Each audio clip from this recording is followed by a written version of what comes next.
So, Coach, you lost a lot of offensive weapons this year. How tough is that going to be to replace? Well, it'll be our biggest challenge. We'll be a work in progress to some degree offensively until some of our young guys get experience. We'll have a new quarterback. Our top two running backs graduated.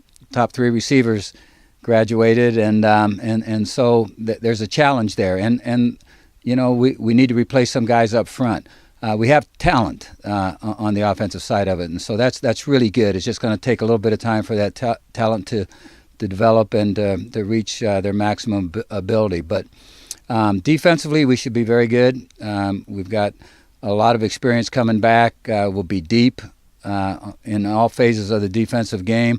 Special teams should be very good. We've got good team speed. That usually carries over into very good special teams. So I think we have a chance to be a good football team. We just need to have the offense catch up with us. Has Darius Vick at this point run away with the starter's job at quarterback? Is he in a little bit of a battle? How's that going to play out? Yeah, it's we've got good talent there. So he's not run away with it, but he performed well in the spring. He's the only quarterback coming back that's got playing experience for us, and obviously that's come in handy for him as he's gone through as he went through spring ball, and will serve him well at the start of the season. But he's being challenged. J.D. Sprague, obviously a walk-on for us who earned a scholarship and has done a great job, is a quarterback that has a chance to continue to develop and get great. Greg Wyndham from Florida is another player that's got a great arm and great size, and so he has an opportunity to really develop in the program, and so we feel we've got quality at the spot. We just need to get him some experience. Is that part of the reason you played Vic as much as you did last year, to have a guy with valuable reps, even though he's not technically the returning starter? Yeah, that was part of the game plan, was to get him some reps so that coming into this season he would not be a stranger to our offense, and obviously have some experience under his belt where he's been gone up against people and under some pressure. Speaking of quarterback battles, how in the world did you lose out in the recruiting battle for Joe Burrow?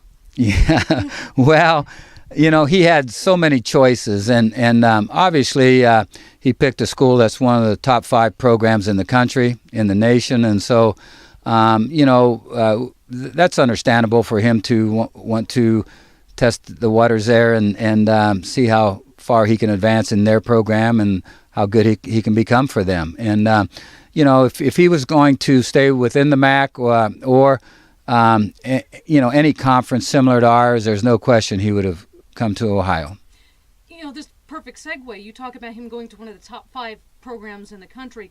The top 5 conferences now seem to be trying to pull away with these new autonomy rules and make it harder for the MACs of the world. How much do you follow something like that, and how much do you have to let that be background noise, because it'll just drive you crazy if you follow every detail? Yeah, it's developing so fast you have to pay some attention to it. And they're going to get some things done that's going to serve the top 5, what they call power conferences, very well. I do know this: the MAC will continue to play great football, and we'll be playing some people within those Power 5 conferences. They'll be playing us, and so we'll still have our opportunities to show well against those kind of football programs, and so some things will change, some things will not change. We'll have to just see how drastically it takes place. You're playing Kentucky.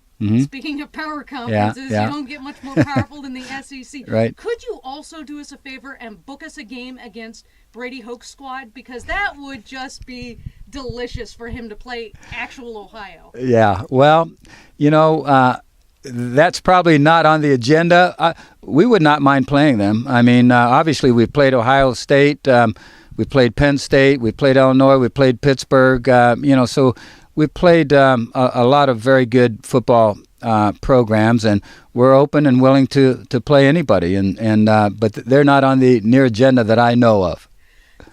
Last question: you keep getting guys drafted. Is that part of your recruiting pitch now? Because I mean, you obviously are having success getting guys in the league. You've had 47 overall going to the NFL, and then quite a few at OU. Yeah. But yet that still seems like a difficult sell to me. Come to Ohio University and get to the NFL. Well, not only are we having players drafted, 6 players drafted in the last 7 years, and so we're getting that done.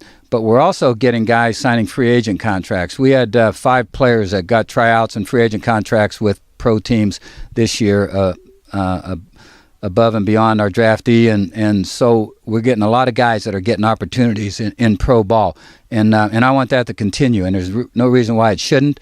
And in fact, I think there's probably more guys that are capable of getting opportunities for the NFL in our program right now and being drafted than ever before. So we hope to continue to move the program forward. And they're coming back and giving back to the program, right? Yeah, they always come back. They always visit.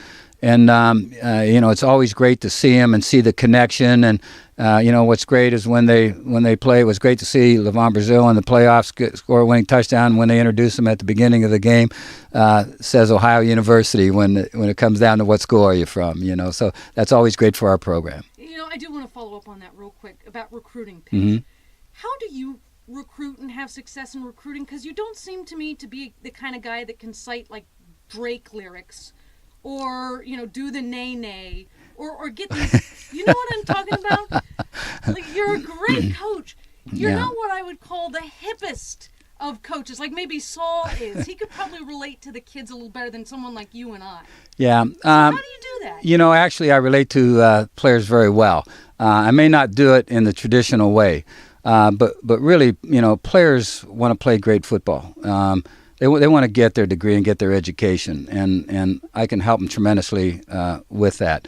And, I'm excited about the game of football. I love it. I love our program. I love our players in terms of what they're all about and the effort that they give and what we can get done there. And so that excitement's there. And all you need to have is some excitement around players, and they'll take the ball and run with it from there. Sometimes you don't need the gimmicks. No, the gimmicks are fine, but when you're not winning, those gimmicks don't seem so great anymore. Thank you so much, All right, Coach. Thank you.